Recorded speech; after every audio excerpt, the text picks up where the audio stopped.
Hello, my name is Pamela Zetterberg. I'm an attorney with Russ Law LLC in Allentown, Pennsylvania. We specialize in business law, land use law, estate planning, and estate administration law. My primary area of practice is estate planning. So you can imagine a question I get asked often is, what happens if I pass away without a will? There are many complications, stressors, expenses involved if you pass away without a will. So in this short video, I am just going to address what happens to a married person's personal property if they pass away without a will. I'll speak to what happens to a single person's property in a separate video. So when a person passes away without a will, what happens to their estate is governed by the rules of intestate succession. Intestate means without a will. The rules are different in every state, and I am licensed in New Jersey and Pennsylvania, so I'm just going to speak to what happens in those two jurisdictions. And they are different in New Jersey and Pennsylvania. In the first scenario, just say a married person passes away and they do not have children and their parents are no longer living. Now, this is the one situation where the rules are the same in New Jersey and Pennsylvania. The surviving spouse will inherit everything. Another scenario is where the person who passed away did not have children and their parents are still living. In this instance, in Pennsylvania, the surviving spouse receives the first $30,000 of the estate and then shares the remainder equally with the parents, the in-laws. In New Jersey, the surviving spouse receives the first 25% of the estate, up to $200,000, and then 3/4 of the remainder, while their in-laws receive the remaining 1/4. When I tell people this, there tends to be a shocked reaction.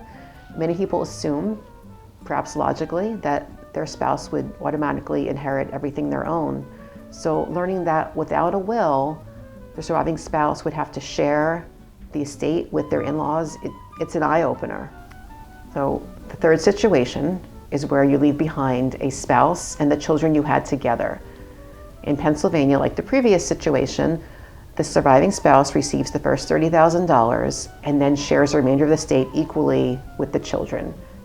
If the children are minors, they do not receive their inheritance until age 18 without court approval.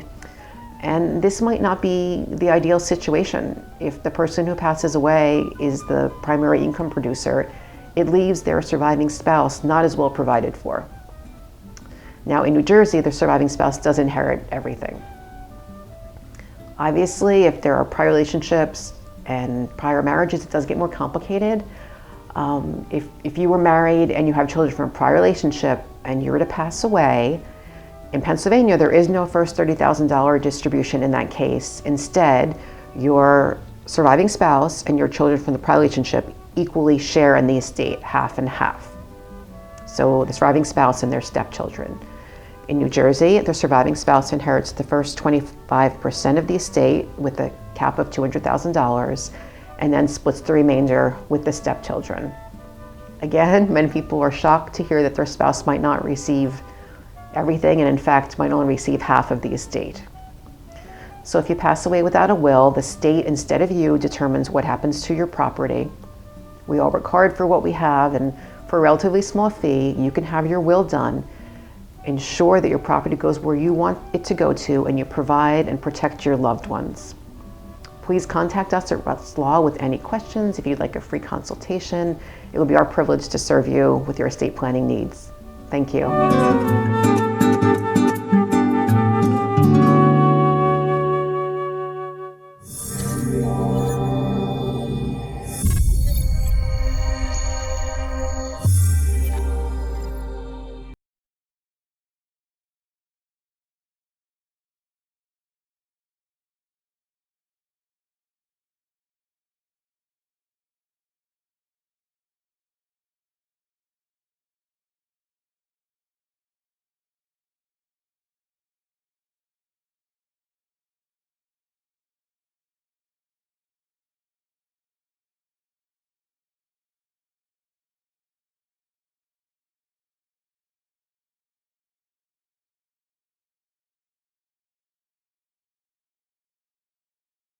The next scenario is where a married person passes away, they have not had children, and the parents are living. In this instance, in Pennsylvania, the surviving spouse will receive the first $30,000 of the estate and then the remainder is split equally between the surviving spouse and the parents, the in-laws. In New Jersey, the surviving spouse inherits the first 25% of this estate, up to $200,000, and then they take 3/4 of the remainder, and the parents, the in-laws, receive the last quarter. So when I tell people this, there tends to be a shocked reaction. Most people assume, perhaps logically, that their spouse would automatically inherit everything. So learning that's not the case, and that without a will, your spouse would share their estate with the in-laws, it's an eye-opener.